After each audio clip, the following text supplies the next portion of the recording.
믿습니다. 아멘. 자, 이 시간 말씀의 자리로 나가겠습니다. 빌립보서 2장 5절부터 11절 말씀입니다.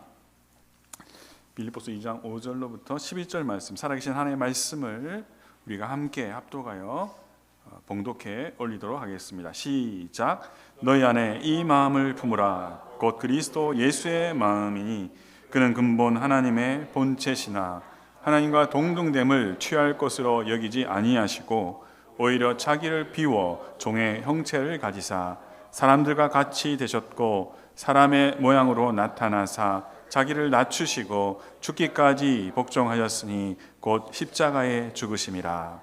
이러므로 하나님이 그를 지극히 높여 모든 이름 위에 뛰어난 이름을 주사 하늘에 있는 자들과 땅에 있는 자들과 땅 아래 있는 자들로 모든 무릎을 예수의 이름에 꿇게 하시고 모든 입으로 예수 그리스도를 주라 시인하여 하나님 아버지께 영광을 돌리게 하셨느니라.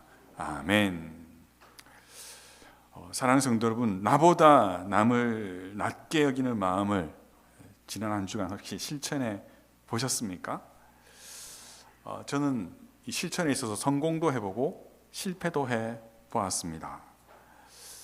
성공했을 때 남모르게 기쁨을 누렸고 또 제 영혼의 자유함을 누릴 수 있었습니다.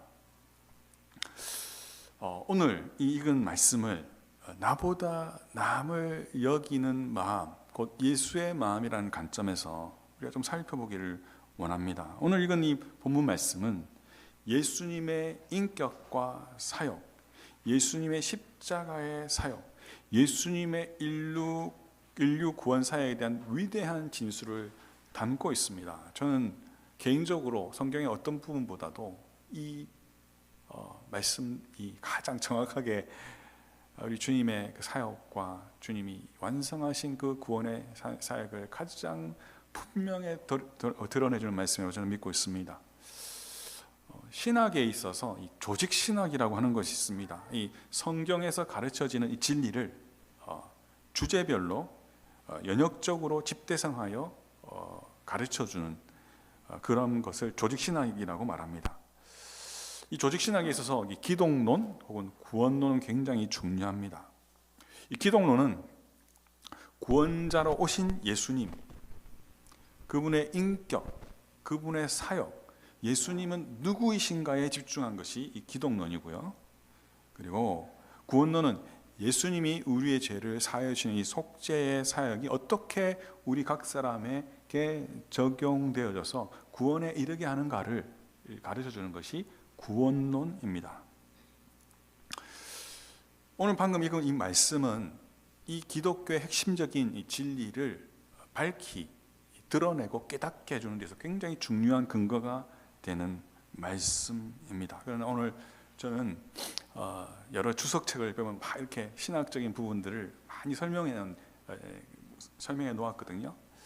그것을 좀 벗어나서 제가 이 빌립보서를 탐구하고 여러분과 나누는 중에 기쁨의 신앙에 있어서 핵심적이라고 여겨지는 이 나보다 남을 여기는 삶에 대한 관점에서 오늘 이 말씀을 상고해보고 여러분과 은혜를 나누고 싶습니다. 이 지금 2장에 이르기까지 빌립보서를 좀 간략하게 다시 한번 정리하겠습니다. 우리는 빌립보를 통해서 바울이 죽음을 앞두고 감옥에 갇혀 있지만 이 기쁨의 신앙을 집대성하는 것을 보았습니다. 죽음을 앞두고 기쁨의 신앙 고백을 집대성합니다. 총정리를 합니다. 그리고 그가 사랑하는 빌립보 교회를 향하여서 복음에 합당한 삶을 살라고 권면합니다. 그리고 이 복음에 합당한 삶은 그냥 믿음으로 은혜를 누리는 것만이 아니라 고난도 따른다. 복음에 합당한 삶에는 고난도 친구처럼 따라온다. 이렇게 말하죠. 그러면서 그렇다면 이 그리스도인의 삶에 있어서 이 기쁨의 삶, 그리고 함께하는 공동체로서 고난을 함께 맞이해야 하는 공동체로서 어떻게 우리는 기쁨의 삶을 살 수 있는가, 그것을 바울이 이야기하죠. 그래서 뭐라고 말합니까? 한 마음을 품으세요. 한 뜻은 같은 사랑을 품으세요. 그렇게 말합니다. 다툼이나 허용으로 하지 말고. 자, 그것의 핵심이 무엇이라고 지난주에 우리가 살폈습니까? 나보다 남을 여기는 마음으로 하나가 되어라. 어떤 하나의 결론이 아니라 각자가 서로를 낮게 여김을 통하여 한 마음 한 뜻이 될 수 있다. 어떤 하나의 결론에 이른다는 것이 아니라, 그렇죠? 그런 가운데 우리는 함께 기쁨을 누릴 수 있다라는 것을 배워왔습니다. 자, 여러분, 나보다 남을 낮게 여기는 것은 무엇이었습니까? 무엇이었죠? 나보다도 다른 사람의 가치를 인정해 주는 겁니다. 나보다도 저 사람이 더 위대하다라고 여겨주는 것입니다. 그러한 마음을 가질 때 나보다 남을 여기는 자리에 나아갈 수 있습니다.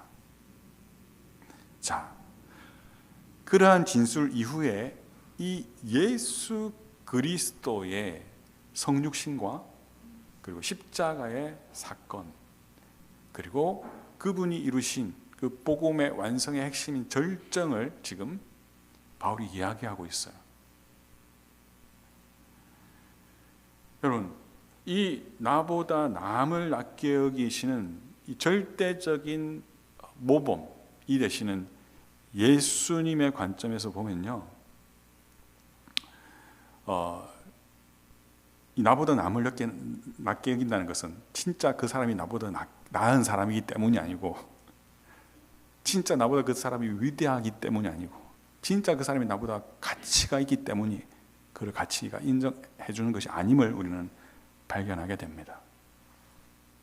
여러분, 인류의 역사를 통틀어 누가 창조주 하나님보다 위대하고 가치 있는 존재라고 말할 수 있겠습니까? 예수님이 죄성으로 가득한 인간을 자신보다 더 낮게 여기셨습니다. 무슨 말입니까? 자신의 목숨을 내어주시기까지 우리를 낮게 여겨주셨다는 것입니다. 성육신 하심에 자신을 내어주셨습니다.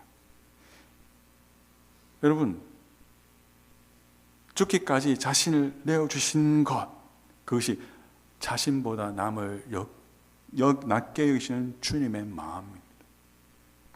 빌립보서 2장 5절에 이렇게 말해요. 너희 안에 이 마음을 품으라. 곧 그리스도의 예수의 마음이니. 예수의 마음이 무엇이라고요?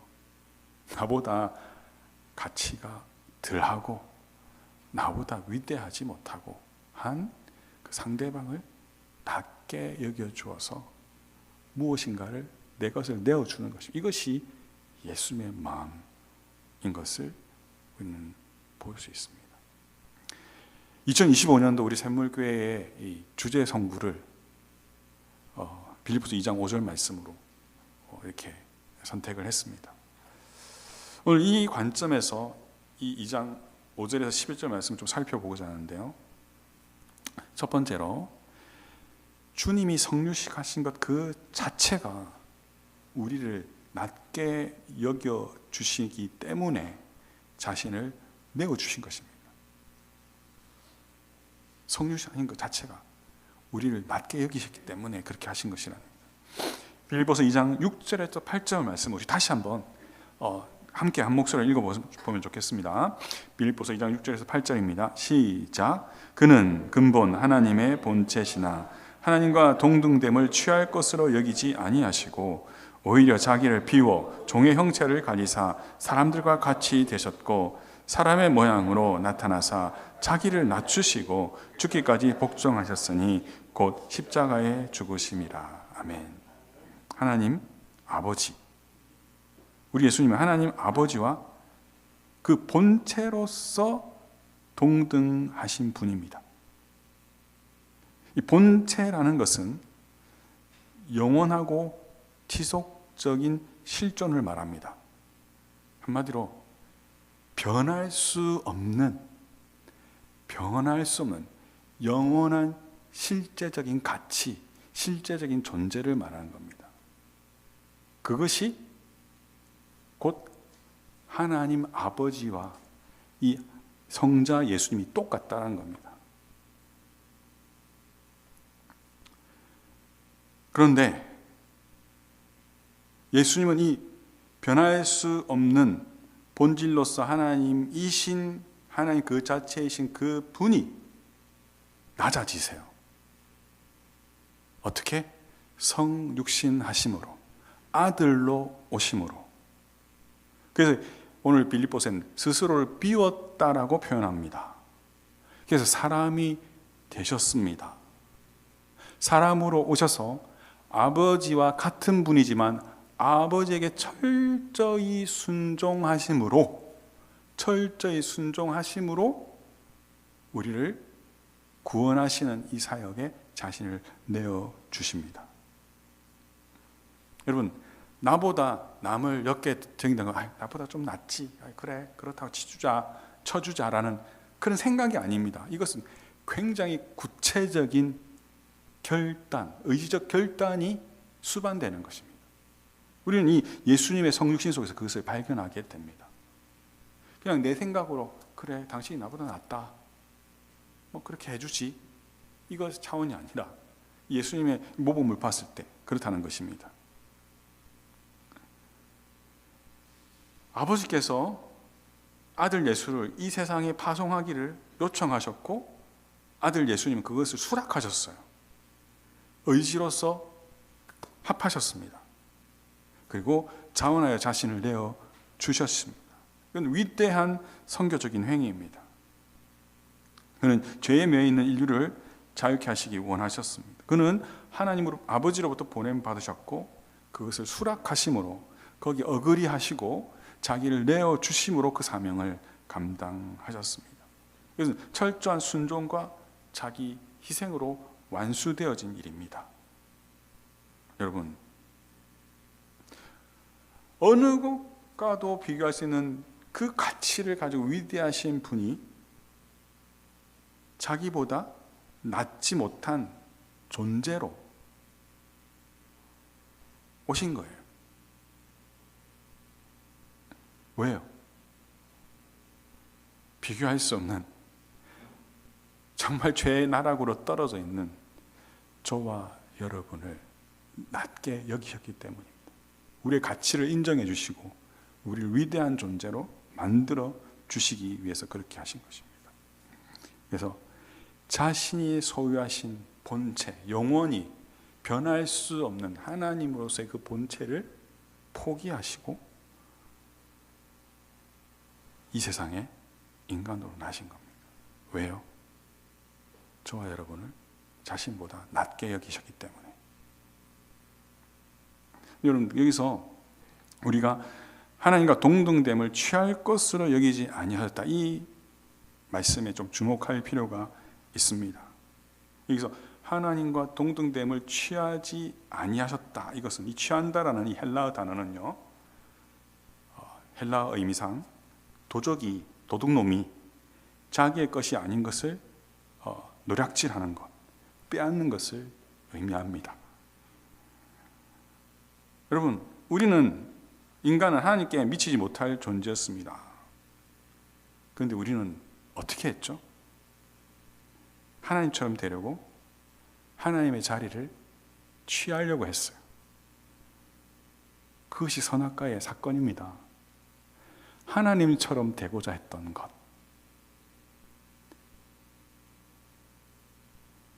인간은 그 이후로 하나님의 영광을 자기의 영광으로 도적질하면서 혹은 다른 사람의 영광조차 자신의 것으로 도적질하는 것을 온갖 악을 저지르는 형편에 이르게 되었습니다. 하나님의 자리를 침노하고 빼앗으려던 인간이 다른 사람이 그렇게 하는 건 너무나 당연한 모습 아니겠습니까? 인간 죄악의 아주 신랄한 표현이라고 저는 볼 수 있습니다. 도적질하고 빼앗는 것, 하나님의 영광을 빼앗는 것, 다른 사람의 영광을 빼앗는 것. 우리 주님 그렇게 하지 않으셨다는 것입니다. 우리 예수께서는 우리를 낮게 여기시고 자신의 영광, 하나님의 본체로서의 모든 영광을 뒤로 하시고 죄악으로 가득한 인간 세상에 인간의 모습으로 오셨습니다. 요한복음 6장 37절에서 40절 우리 한번 좀 찾아봤으면 좋겠습니다. 예수님이 이렇게 행하신 것들 여러 군데서 너무나 많은 구절에서 설명하고 있지만 이 말씀을 한번 선택해 보았습니다. 예수님이 성육식 하신 이유 중 한 구절입니다. 요한복음 6장 37절에서 40절 우리 한번 읽겠습니다. 시작. 아버지께서 내게 요한복음 6장 37절입니다. 시작. 아버지께서 내게 주시는 자는 다 내게로 올 것이요 내게 오는 자는 내가 결코 내쫓지 아니하리라. 내가 하늘에서 내려온 것은 내 뜻을 행하려 함이 아니요 나를 보내신 이의 뜻을 함이니라. 나를 보내신 이의 뜻은 내게 주신 자 중에 내가 하나도 잃어버리지 아니하고 마지막 날에 다시 살리는 이것이니라. 내 아버지의 뜻은 아들을 보고 믿는 자마다 영생을 얻는 이것이니 마지막 날에 내가 이를 다시 살리리라 하시니라. 아멘. 이 말씀이 여러분의 삶에 이루어질 것을 믿습니까? 여러분 마지막 날에 하나님 앞에 산자로 서실 것을 믿습니까? 우리가 이 땅을 살아가다가 목숨을 잃을 수 있습니다. 그런데 하나님은 결코 우리를 놓치지 않으십니다. 결코 우리를 잃어버리지 않습니다. 아버지께서 오게 하신 자, 그의 이름을 믿는 모든 자는 마지막 날에 그분 앞에 서게 하시는 예수님의 그 놀라우신 은혜가 우리 가운데 약속되어 있기 때문입니다. 믿으십니까? 그렇습니다. 이 일을 위해 우리를 낮게 여기셔서 그분 앞에 우리를 서게 하시기 위해서 예수님 성육신하는 것을 알게 됩니다. 주님이 하신 일은 또 무엇입니까? 이렇게 생명 있는 자로 아버지께서 택하신 자를 놓치지 않고 아버지 앞에 서기 위해서 그분이 하신 결정적인 일은 무엇입니까? 죽으셨습니다. 빌립보서 2장 8절 이렇게 얘기합니다. 사람의 모양으로 나타나 자기를 낮추시고 죽기까지 복종하셨으니 곧 십자가에 죽으심이라. 마태복음 20장 28절 이렇게 말합니다. 인자가 온 것은 섬김을 받으려 함이 아니라 도리어 섬기려 하고 자기 목숨을 많은 사람의 대속물로 주려 함이니라. 예수님의 죽으심은 저주받은 자가 달리는 십자가에서 시행됩니다. 예수님이 죽으신 동기는 신학적인 것, 교리적인 것 그런 거 아닙니다. 사랑입니다. 사랑. 하나님의 사랑입니다. 나보다 남을 여기는 마음입니다. 죽어 마땅한 우리를 자신보다 더 나은 존재로 여기시고 더 나은 존재로 세워주시기 위한 마음으로 자기를 희생하신 사랑입니다. 그 사랑 때문에 그분은 죽으셨습니다. 그 마음 때문에 자신보다 비교할 수 없는 우리를 낮게 여기셨기 때문에 그 마음 때문에 그분은 죽으셨습니다. 결코 자신보다 낫지도 않고 나을 수 없는 존재인 인간에 대한 애끓는 사랑, 긍휼과 회복에 대한 소망을 가지시고 행하신 결단입니다. 낮게 여김은 혹은 상대방의 존재 가치를 인정해 주는 것은 그것이 우리가 지난주에 살펴보지 않았습니까? 그럼 우리 중 누가 하나님 자신보다 더 나은 위대함과 가치를 가지고 있겠습니까? 여기서 모든 막힌 담은 무너지게 됩니다. 우리를 낮게 여기심으로 자신을 내어준 십자가는 무한 반복의 사랑, 무한 반복의 용서, 무한 반복의 회복이라는 용솟음치는 생명의 샘물로 우리에게 주어졌습니다. 그것은 결코 나아지지 않는 인간의 절대적 죄성이라는 그 본성을 무한복으로 놓아내고 회복하는 십자가의 절대성 안에 우리를 두게 됩니다.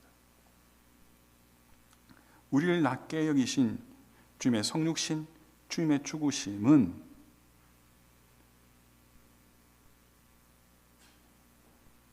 그분 안에 우리를 가두어 둡니다.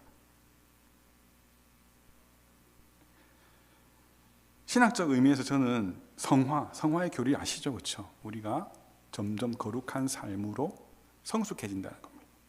성도의 견인, 뭡니까? 택하여 부르심 받은 자로서 우리가 성화되도록 하나님 은혜 베풀고 우리를 이끌어 가신다. 견인해 가신다. 이것이 성도의 견인의 교리입니다. 저는 이 교리를 인정하고 받아들입니다. 하지만 저는 그 교리에 동의하지만 저는 정말 저 자신의 존재하는, 실존하는 저의 모습 속에서 존재론적으로, 실존적으로 인간은 성화를 구현하는 데 실패하고 있음을 저 자신이 누구보다 잘 알고 있습니다. 여러분, 이 성화 혹은 성도의 견인 이런 것은 예수님을 믿기 전에 음주를 하던 사람이 술을 끓는다. 예수를 믿기 전에 담배 피웠던 사람이 예수 믿고 담배 끊는다. 그런 정도의 수준을 말하는 게 아닙니다. 우리는 그것이 마치 거룩해지는 것에서 어떤 열매를 맺은 것처럼 우리는 생각하는 경향이 있는데요. 물론 그 은혜로 말미암아 그렇게 하는 것이지만, 정말 여러분 어떠십니까? 여러분의 삶.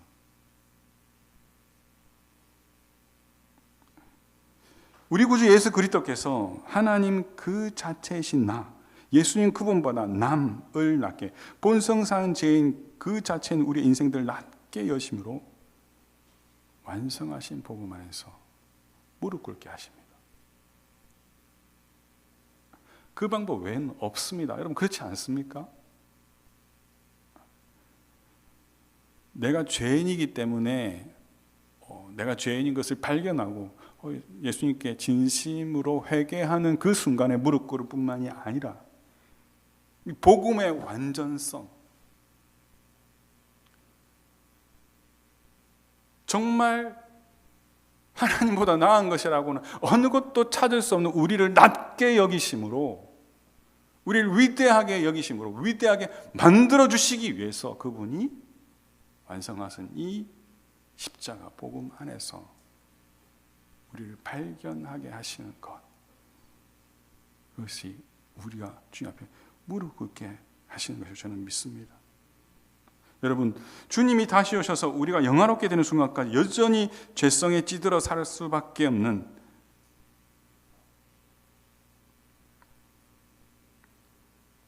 그 나의 전 존재를 무엇과도 비교할 수 없는 복음의 광채 안에 우리를 두셔서 그분 앞에 무릎 꿇게 하십니다. 용서하시고 회복하시고. 여러분, 어떤 일체의 믿음을 비결한 터득한 순간조차도 그것은 나의 믿음에 기인한 것일 수 없습니다.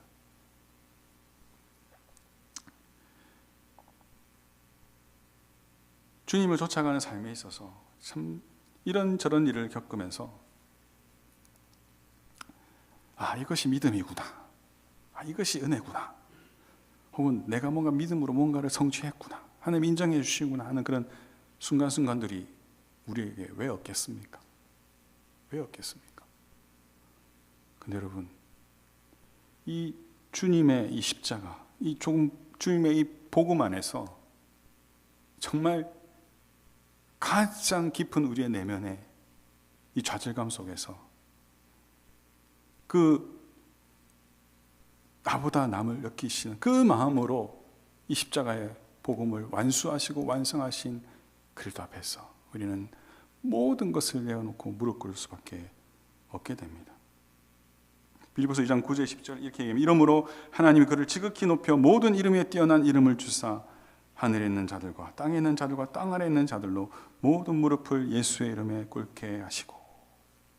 여러분, 남을 낮게 여기신 우리 주님의 모범은 복음 안으로 우리를 끌어당깁니다. 복음으로 우리를 온통 휘감아 버리십니다. 그 복음 안에서 우리는 존재를 내려놓지 않을 수 없습니다. 우리의 무릎을 그 복음 그 자체이신 주님 앞에 꿇지 않을 수 없습니다. 그리고 우리 주님 하시는 일은 무엇입니까? 우리를 그분께 영광 돌리게 하심으로 우리를 영광스럽게 해 주십니다. 빌립보서 2장 11절에 이렇게 얘기합니다. 모든 입으로 예수 그리스도를 주라 시인하여 하나님 아버지께 영광을 돌리게 하셨느니라. 주님의 주님 되심, 죄악의 실존 속에서 끊임없는 죄의 비참함과 연약함과 소용돌이 속에서 외부에 흔들리고 내면에 흔들리고 무너지는 우리들이 이런 하찮은 나를 위해서 나를 아끼시고 위대하게 여기시고 그분의 존재만큼 가치롭게 하시기 위해서 자신을 내어주신 그분 안에 나를 발견하고 그분의 은혜 앞에 나를 던질 때 하나님은 영광을 받으십니다. 예, 주님 나의 주님이십니다.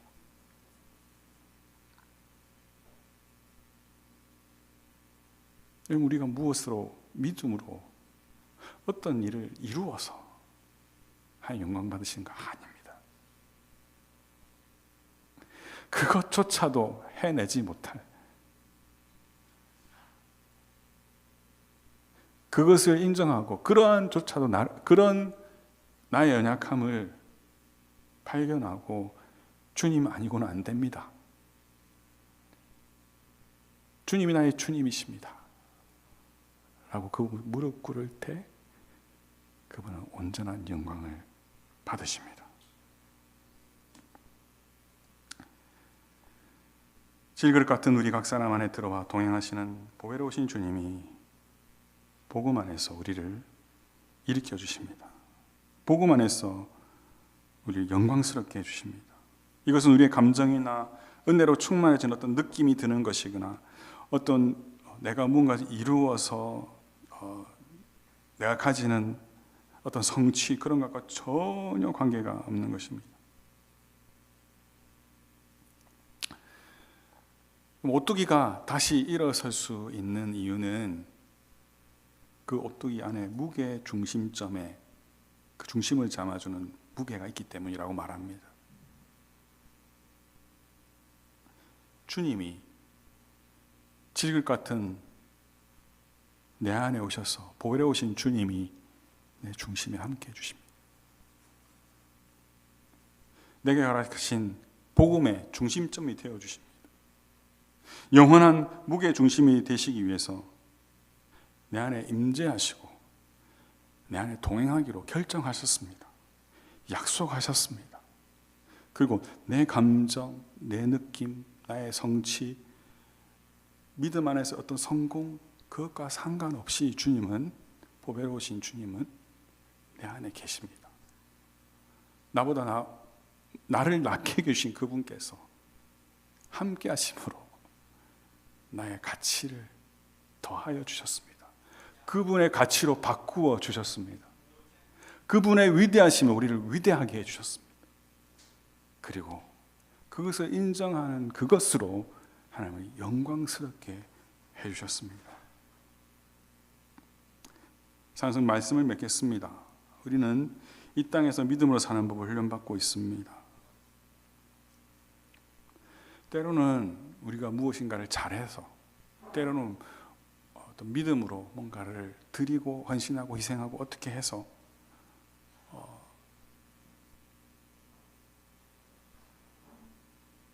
하나님의 영광을 드러내는 그런 순간들도 있습니다. 왜냐하면 그것이 우리를 잘하게 하니까요. 하나님과의 관계를 돈독하게 하니까요. 성경은 그렇게 얘기합니다. 우리의 이 인생의 여정 가운데 그분이 우리에게 생명의 면류관, 승리의 면류관을 씌워주신다. 그러나 본질적으로 이것은 복음 때문에 아무것도 아닌 우리를 자신보다 낮게 여기시고 가치 있는 존재로 그분 앞에 세워주기 원하시고 우리를 위대한 자로 하나님께 서게 하셔서 그분의 영광, 이 모든 이루신 그것을, 그 영광을 반사하도록 해주신 그분이 주신 면류관입니다. 사랑하는 성도 여러분, 어떠한 것이 아닌 영원한 반석이 되신 예수 위에 우리 인생의 집을 짓게 하셨습니다. 영원한 인생의 집을 짓게 하셨습니다.